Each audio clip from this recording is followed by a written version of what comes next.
Bismillahirrahmanirrahim. Alhamdulillahirabbil alamin. Wassalatu wassalamu ala al-mab'uuthi rahmatan lil alamin.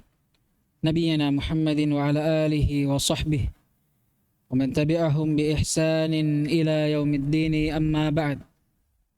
Alhamdulillah, kita masih melanjutkan pelajaran kita dalam membaca kitab Al-Arba'in An-Nawawiyah. 42 hadis yang dikumpulkan oleh Al-Imam Abu Zakaria Yahya bin Sharaf An-Nawawi rahimahullah.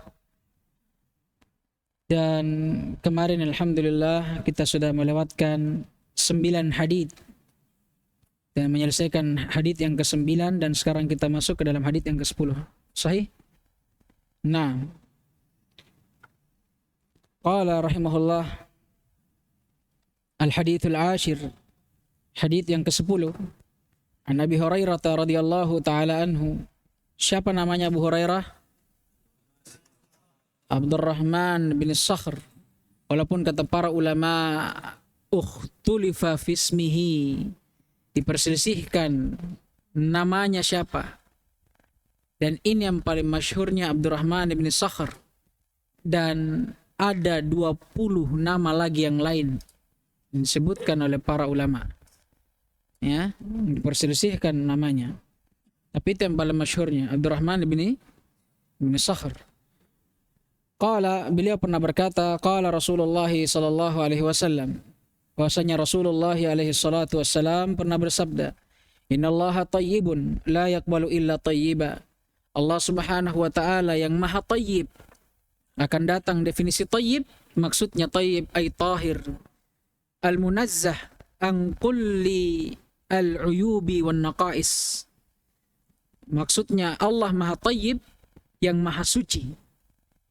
Apa maksudnya suci? Munazzah, tersucikan, min kulli uyubin wa naqais, dari segala bentuk aib dan kekurangan.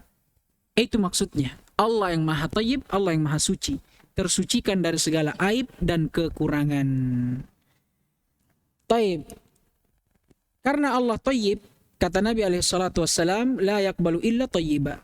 Maka Allah juga tidak akan pernah menerima, maksudnya amalan dari seorang hamba, kecuali yang thayyib juga, yang baik dan yang suci juga. Wa inna Allah ta'ala amara al-mu'minina bima amara bihil mursalin.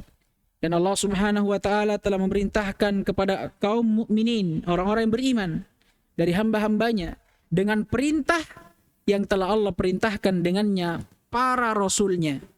Faqal, Allah Subhanahu wa taala berfirman, ya ayyuhar rusul kulu minat thayyibati wa'malu salihan. Wa qala ta'ala, ya ayyuhalladzina amanu kulu min thayyibati ma razaqnakum.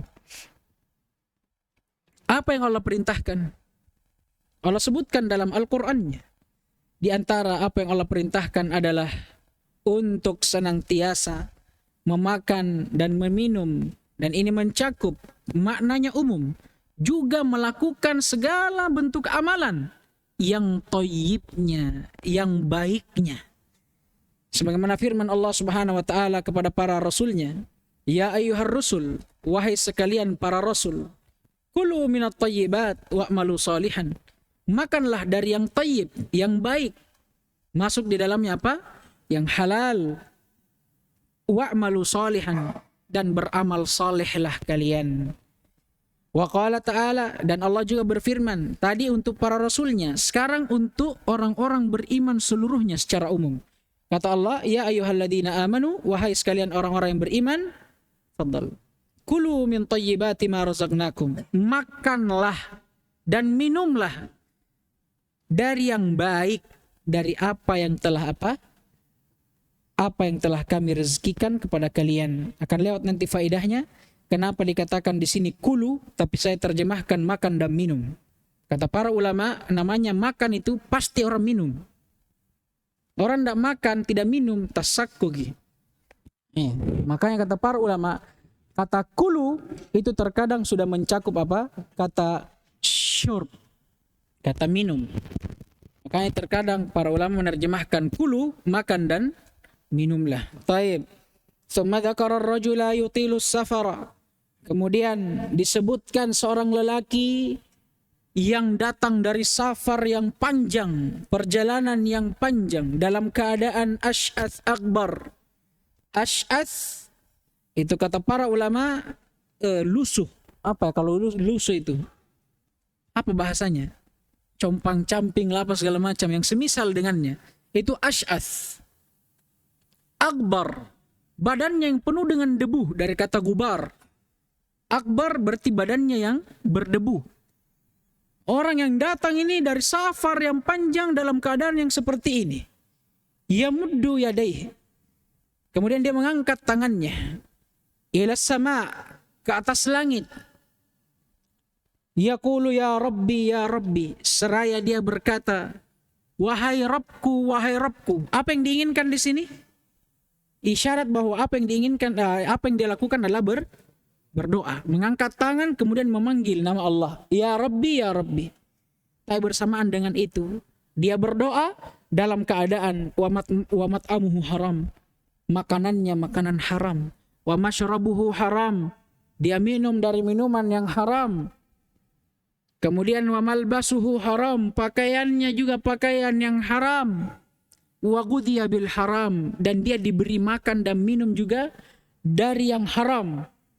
Fa'anna yustajabu lidzalika, maka kata Nabi SAW dalam serai atau dalam keadaan beliau bertanya, tapi sebenarnya pertanyaan ini ingkari. Nabi ingin sebutkan bagaimana mungkin doanya bisa diterima. Bagaimanapun dia angkat tangannya, dia memohon kepada Allah dengan memanggil nama yang paling mulianya. Rabb itu diantara nama Allah yang paling mulia, karena mencakup makna rububiyah. Tapi bersamaan dengan itu, apa yang dia makan, dia minum, dia pakai, semuanya haram. Maka kata Nabi, orang yang seperti ini, bagaimanapun dia berdoa, tidak akan diterima. Inti dari hadits ini, subhanallah, ingin menjelaskan tentang sifat dari sifat-sifat Allah, bahkan nama dari nama-namanya, yang Allah subhanahu wa ta'ala bernama dengannya. Dan untuk di sini nama ini ditetapkan oleh nabinya, rasulnya alaihi salatu wassalam. Karena nama-nama Allah itu hanya bisa ditetapkan dari dua jalur. Dari Al-Quran dan Sunnah, dari nas saja. Tidak ada jalur yang ketiga. Hanya dari Al-Quran dan Sunnah. Kalau untuk ini, nama ini ditetapkan oleh Sunnah. Karena Nabi yang bilang. Kata Nabi alaihi salatu wassalam, Inna Allah tayyib. Sungguh Allah subhanahu wa ta'ala yang maha tayyib. Apa itu tayyib tadi? Kata para ulama, at-tahir, yang maha suci, al-munazzah, yang tersucikan dari apa? Min kulli uyubin wa naqais, dari segala bentuk aib dan naqais, jamak dari naqas, kekurangan. Itulah Allah subhanahu wa ta'ala. Dia yang maha suci dan yang maha tersucikan dari segala aib dan kekurangan. Karena itu, kaidah dalam akidah Ahlus Sunnah, khususnya dalam menetapkan nama-nama Allah subhanahu wa ta'ala, dalam menetapkan nama Allah, kita juga wajib menetapkan apa? Dua hal.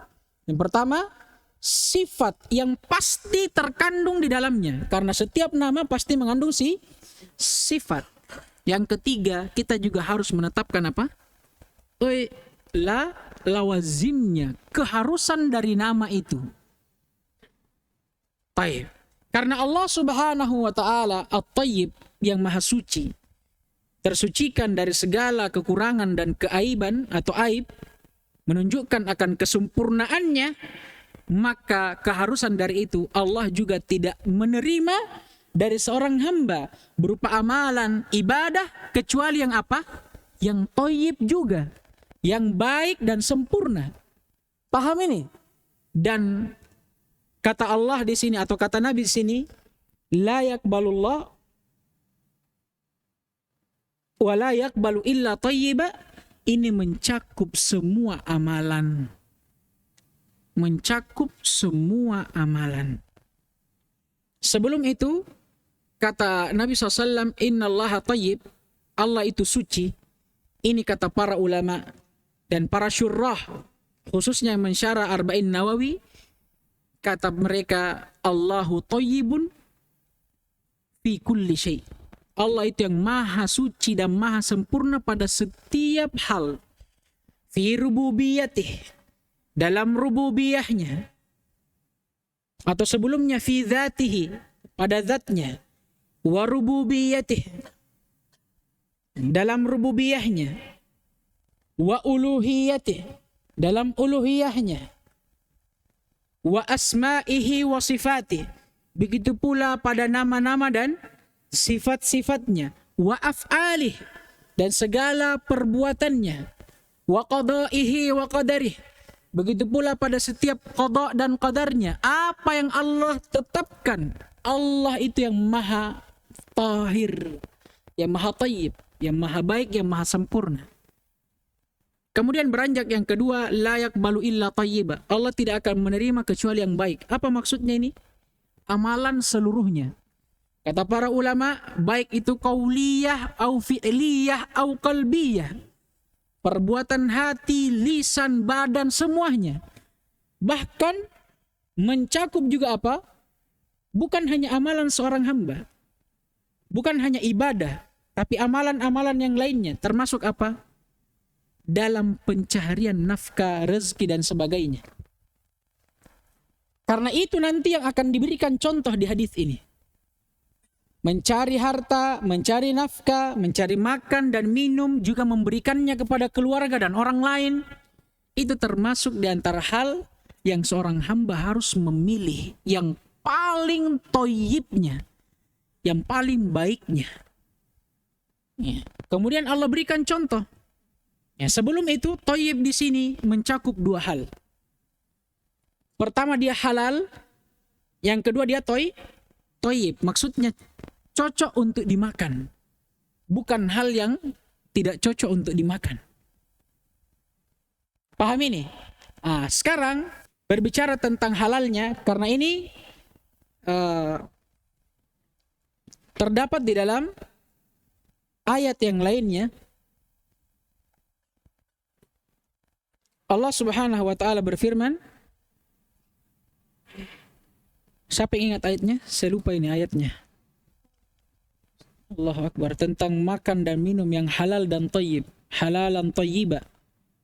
Allah sebutkan bergandengan. Siapa yang ingat ayatnya? Qul mimma, Allahu Akbar. Ya ayyuhan nas, jazakumullah khair. Allah ibarik fikum, hafidhakum.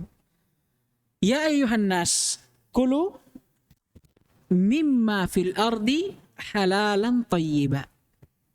Ini mencakup kedua hal ini, yang halal dan yang tayyib.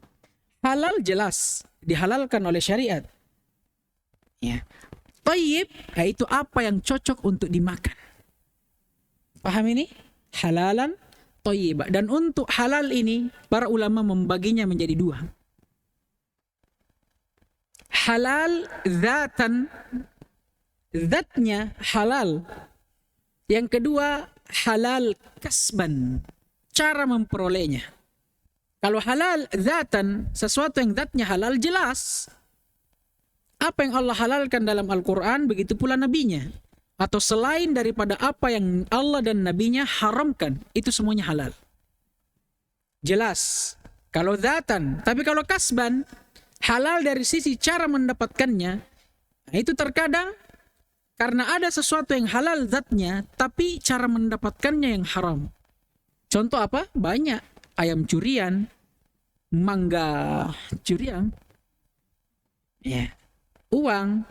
Beda ya, kalau mangga sudah jatuh, beda ceritanya. Ini maksudnya kalau di atas pohonnya orang, tapi kita yang jolo. Halal atau tidak ini? Saya tanya antum. Haram. Ya, karena salah satunya kita pelaku baru kita bilang halal. Maksudnya kita juga pernah begitu waktu kecil. Cuma itu ternyata waliyadzubillah itu haram. Tapi kan dulu kita jahil. Dan sebenarnya ini tabiat manusia juga bilang haram. Misalnya karena setan bilang, "Woi, nyamang ini parah janjo." Nah, makanya kadang-kadang kita melanggar. Tapi itu waliyadzubillah. Baik. Nah itu kata para ulama. Halal itu ada dua. Zatan wa kasban. Karena terkadang ada sesuatu yang zatnya halal, tapi cara memperolehnya yang haram. Kenapa harus dipancing dulu baru bicara kalian ini? Subhanallah. Taib. Makanya para ulama membaginya menjadi dua. Sekarang apakah cukup halal dikatakan taib? La, dia harus juga taib, baik. Maksudnya baik apa? Ya tergantung dari keadaan orang yang makan. Apakah itu baik untuk dia atau tidak. Nah, terkadang ada makanan yang asalnya itu baik, tapi di orang yang tertentu itu makanannya tidak baik. Contoh, orang hipertensi, antum kasih makan coto, innalillah, mati duduk itu orang begitu. Bahaya. Ini makanan halal tidak? Halal. Asalnya toyib tidak? Asalnya toyib. Tapi untuk orang yang seperti ini toyib tidak? La. Ini maksudnya kenapa para ulama membagi menjadi dua itu tadi. Nah itu datang dalilnya, bukan para ulama yang karang-karang. Toyib. Kemudian kata Allah Subhanahu wa taala, perkara ini, ya, perintah Allah untuk senantiasa mencari yang toyib, berbuat sesuatu yang toyib, itu ternyata Allah sudah perintahkan kepada para rasulnya, yang juga Allah perintahkan kepada orang-orang beriman seluruhnya. Allah Subhanahu wa taala berfirman, ya ayyuhar rusul kulu minat thayyibati wa'malu shaliha. Makanlah dan minumlah dari apa? Thayyibat, yang baik. Masuk dalamnya apa? Yang halal, dan beramal solehlah. Ini nanti akan datang faidah juga tentang keharusan dari kesyukuran, tapi kita akhirkan. Dan ternyata perintah ini bukan hanya kepada para rasul saja, kepada orang-orang beriman juga Allah perintahkan. Kata Allah, ya ayyuhalladzina amanu kulu min thayyibati ma razaqnakum. Wahai orang-orang yang beriman, makan dan minumlah dari yang baik-baik. Dan makan dan minumlah dari yang baik-baik, dari apa yang telah kami rezekikan kepada kalian. Syahidnya, perintah ini untuk seorang hamba senantiasa mencari yang baik itu karena apa? Karena Allah juga At-Tayyib, yang maha baik, yang maha sempurna, yang maha suci, yang tidak akan pernah mungkin menerima dari seorang hamba berupa apapun itu. Amalan, penyembahan, pemberian, berupa sedekah atau sebagainya, kecuali yang Tayyib juga. Paham gini? Ini intinya. Kemudian setelahnya Nabi berikan contoh. Pengaruh seseorang yang tidak memperhatikan baik buruknya apa yang dia makan, minum, apa yang dia lakukan, ada pengaruhnya ternyata. Disebutkan oleh Nabi. Nabi contohkan dengan seorang yang berdoa kepada Allah, bermunajat kepada Allah. Dan orang ini kalau kita mau perhatikan dari haditsnya, kata para ulama, dia telah mengumpulkan sebab-sebab diterimanya doa. Ini kata para ulama, dia mengumpulkan seluruhnya. Pertama safar. Yang kedua keadaan yang asy'ath akbar. Maksudnya kata para ulama, sifatnya yang wara', yang tidak peduli lagi dengan dunia, dia hanya peduli dengan akhirat, sampai dia tidak peduli keadaannya. Nah, ini diantara sebab diterimanya doa. Diantaranya lagi apa? Dia angkat tangannya. Diantaranya lagi dia panggil nama Allah. Dan bukan hanya itu, dia panggil dengan nama Allah yang paling agungnya, Rabb. Nama yang terkandung ubudiyah yang paling agung. Rabb sama dengan Allah. Dan juga nama-nama Allah yang paling agungnya. Ya. Tapi bersamaan dengan itu, doanya tidak diterima. Bayangkan, antum sudah lakukan sebab-sebab dikabulkannya doa, tapi doanya antum tetap tidak diterima. Kenapa? Disebutkan, mat'amuhu haram.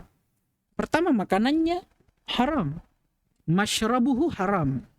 Minumannya juga haram. Malbasuhu haram. Pakaiannya juga haram. Wa ghudiya bil haram. Dia juga diberi makan oleh orang yang penghasilannya juga haram. Berkumpul nih semua ini. Maka kata Nabi, fa anna yustajabu lidzalika? Bagaimana mungkin mau diterima doanya? Ya. Dan ini faedah di antara para ulama. Untuk lafaz ini disebutkan oleh para ulama sebab-sebab dikabulkannya doa. Untuk hadis ini ada 4. Untuk hadis ini ada 4.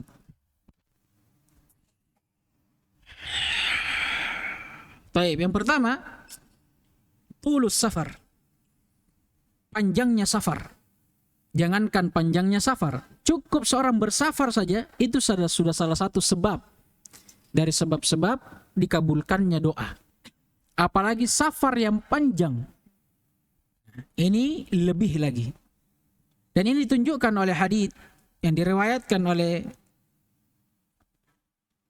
Al-Imam Abu Daud dan Tirmidzi dan disahihkan oleh Syekh Al-Albani rahimahullah dari sahabat Abu Hurairah. Nabi alaihi salatu wassalam bersabda, Salasu da'awatin mustajabatin la syakka fihinna. Kata Nabi alaihi salatu wassalam, Salasu da'awatin mustajabatin. Ada 3 doa yang pasti diterima, diijabah dan dijawab oleh Allah Subhanahu wa taala. Nabi kuatkan dengan lafaz setelahnya, la syakka fihinna, tidak diragukan padanya. Maksudnya kapan 3 orang ini berdoa atau orang dengan salah satu dari 3 keadaan ini berdoa, pasti akan diterima. Siapa mereka disebutkan? Da'watul mazlum, yang pertama doa orang yang dizalimi. Wa da'watul musafir, dan doa seorang yang sedang berada di dalam perjalanan atau musafir. Wa da'watul walidi liwaladihi, dan doa orang tua kepada kepada anaknya. Wih, susahnya kalian bicara ini. Taib.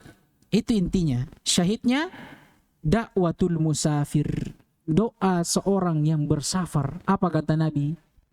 Salasu da'awatin mustajabatin la syakka fihinna. Doa-doa mereka ini pasti diijabah.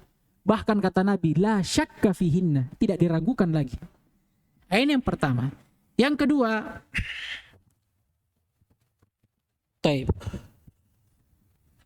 keadaan seseorang yang disebutkan Ash'ath dan Akbar. Keadaan orang yang compang-camping itu tadi, yang lusuh dan akbar. Maksudnya sifat seorang yang wara' terhadap dunia dan lebih memperhatikan akhiratnya. Ini salah satu dari sebab-sebab dikabulkannya doa. Bukan berarti kalau antum mau berdoa, antum harus pakai baju robek-robek. Tidak. Maksudnya antum yang mengutamakan akhirat daripada dunia antum, ini salah satu sifat dari sifat-sifat dikabulkannya doa. Ya, disebutkan atau ditunjukkan oleh sabda Nabi SAW yang dikeluarkan oleh Imam Muslim dari sahabat Abu Hurairah radhiyallahu taala anhu. Kata Nabi SAW, rubba ash'ath akbar dhi tamarain madfu'un bil abwab law aqsama 'ala Allah la abarrah.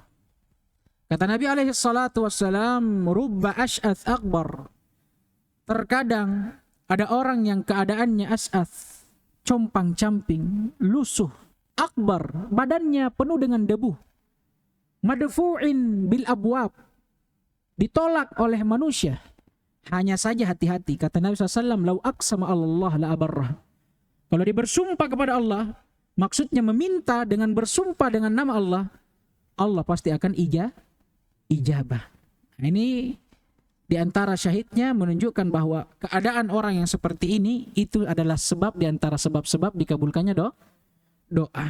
Sebab yang ketiga, mengangkat tangan. Mengangkat tangan. Dan ini juga termasuk dari adab berdoa.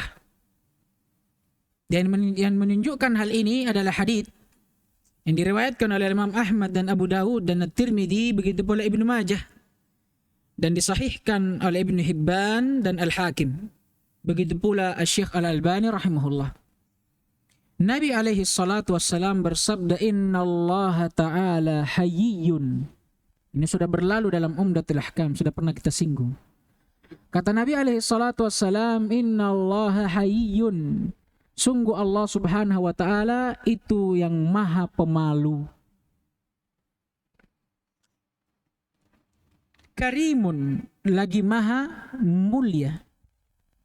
Yastahi idza rafa'a ar-rajulu ilaihi yadayhi ayyaruddahuma sifra qaibatain Di antara bentuk malunya Allah Subhanahu wa taala, Allah malu kepada seorang hamba yang sudah mengadahkan tangannya ke atas seraya meminta kepadanya, tapi Allah mengembalikannya sifra, dengan tidak ada apa-apa. Maksudnya Allah itu malu tatkala ada seorang hamba yang sudah meminta tapi Allah tidak beri.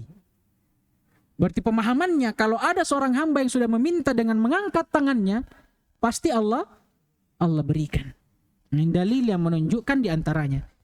Dan yang terakhir, di antara adab berdoa itu al-ilhah. Al-ilhah itu merengek. Merengek. Tahu merengek itu? Bagaimana kalau orang anak itu minta kepada orang tuanya, "Oh, ma, kok dong. Oh, ma. Dia ulang, dia sebut namanya.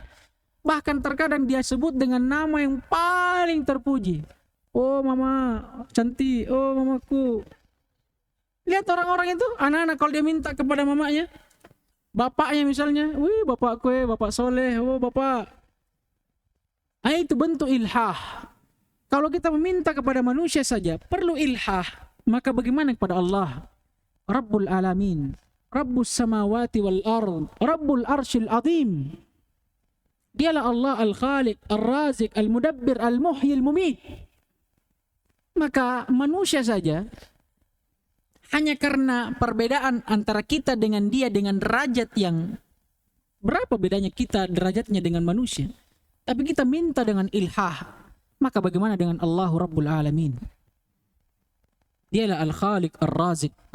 Maka minta dengan menyebutkan namanya. Dan bergandengan dengan ilhah ini, itu menyebut nama Allah. Bukan hanya kita ilhah, minta kepada Allah, tapi kita minta dengan menyebutkan nama-namanya yang husna. Kata Allah Subhanahu wa taala, "Walillahil asmaul husna." Apa kata Allah? Fad'uuhu biha. Allah itu memiliki nama-nama yang husna. Husna itu balighatun fil husni ghayatahu atau kamalahu. Nama yang paling indahnya sampai mencapai puncak keindahan dan tidak ada lagi yang lebih indah daripada itu. Itu kata Ibnu Utsaimin dalam Qawaidul Muthla. Apa kata Allah gunanya nama-nama ini? Kata Allah fad'uuhu biha. Itu untuk digunakan berdoa kepada Allah. Ini di antara adab-adab berdoa. Makanya perhatikan, apalagi orang ini berdoa, ditambah lagi nama yang digunakan orang ini, nama Allah yang dia gunakan untuk berdoa, itu nama Allah yang paling agungnya di antaranya. Nama Allah Ar-Rabb. Makanya perhatikan doa itu selalu dimulai dengan apa? Kalau bukan Allahumma ya Rabbana, ya Rabbi. Lihat itu doa. Itu menunjukkan akan agungnya itu nama. Tapi ikhwas sekalian, bersamaan dengan 4 sebab doa yang dilakukan laki-laki ini, yang disebutkan dalam hadis, doanya diterima atau tidak? La. Kenapa?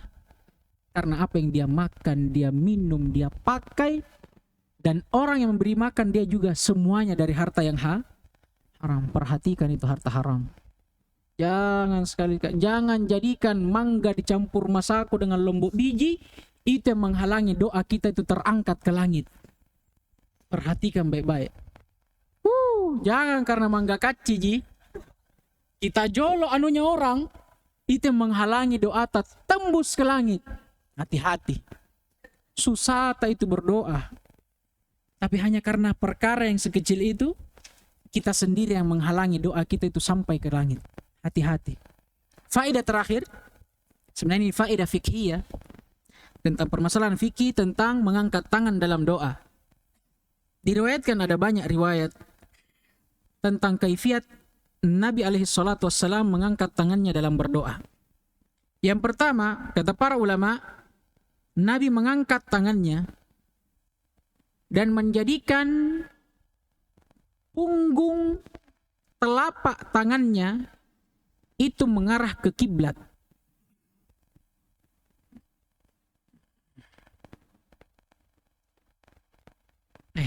Ini yang pertama. Sebelum itu sebenarnya ada yang pertama lagi, afwan, saya lupa baca tadi. Yang pertama itu Nabi mengangkat jarinya, jari telunjuknya ke langit. Seperti ini. Dan doa ini diriwayatkan tatkala Nabi alaihi salatu wassalam berkhutbah di atas mimbar. Dan begitu pula pada saat Nabi alaihi salatu wassalam menaiki kendaraannya. Nah, ini kaifiat yang pertama. Bagaimana kaifiatnya? Mengisyaratkan dengan jari. Makanya itu para khotib biasa kalau kita lihat para masyayikh, para ustadz, kalau dia berdoa, diangkat jarinya. Nyata? Nah, itu Allahumma gfir lil muslimina wal muslimat wal mu'minin, tapi diangkat jarinya. Nah, itu ada riwayatnya. Dan Nabi juga diriwayatkan berdoa dengan kaifiat seperti ini pada saat dia khutbah di atas mimbar. Tapi selain daripada itu, kadang juga Nabi berdoa dengan cara ini kalau dia naik di atas kendaraannya. Kaifiat yang kedua itu yang saya sebutkan tadi, Nabi mengangkat kedua tangannya dan menjadikan punggung dari telapak tangannya ini punggung namanya. Di telapak tangan itu ada punggung, ada perutnya. Ini punggung namanya. Dhahar, ini punggung. Ini. Ini punggung namanya. Nggak? Kalau perutnya ini. Batan namanya ini. Bagian dalamnya. Kalau ini dhahar. Punggungnya ini batan, perutnya. Sama kita manusia. Perutnya di mana? Di depan ini. Punggungnya di mana? Di belakang. Ada punggungnya di samping? Berarti bengkok gitu. Nggak ada. Pasti depan dengan belakang. Begitu pula telapak tangan. Nah, kaifiat kedua ini, Nabi angkat tangannya, punggungnya dikasih ke kiblat. Punggung telapak tangannya ke kiblat. Jadi begini dia. Nah, kemudian perutnya ini telapak tangannya mengarah ke wajahnya. Seperti ini. Paham Ji? Nah, seperti ini kaifiatnya. Ini yang kedua.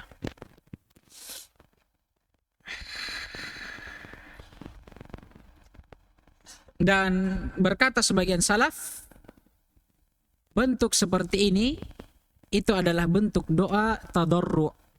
Ini bentuk doa pada saat antum sedang luar biasa. Tadarru itu apa ya bahasa indahnya? Betul-betul tunduk. Memang antum lagi hancur-hancurnya antum pada saat itu. Antum berdoa kepada Allah dengan memohon seperti ini. Kemudian diantaranya kata para ulama sebaliknya. Sebaliknya.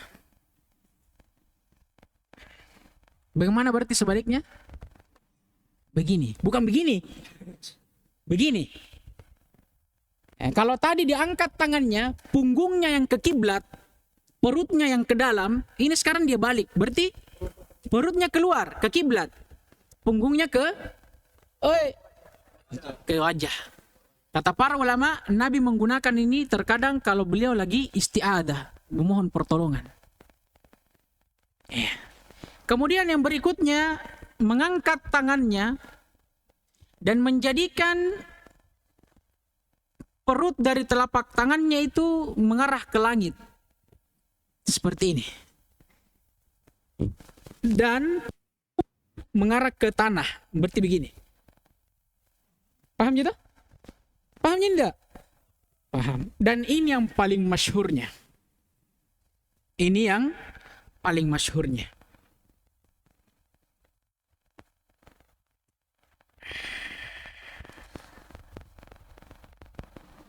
Dan ini yang Nabi lakukan pada saat berdoa dalam keadaan istisqa.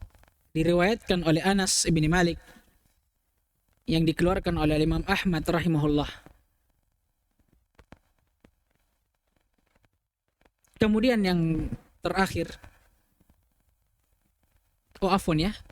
bukan. Ini tadi yang diriwayatkan oleh Anas untuk kaifiat yang terakhir. Untuk kaifiat yang terakhir. Kaifiat yang terakhir. Apa itu kaifiat yang terakhir? Kebalikannya yang tadi. Dia angkat tangannya tapi dia balik.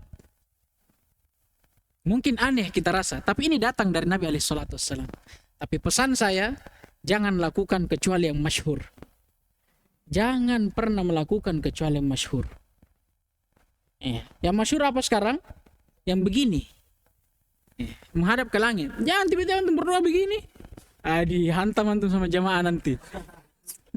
Ini saya sampaikan bahwa Nabi pernah melakukannya. Tapi yang paling banyak doa yang Nabi lakukan itu yang seperti ini.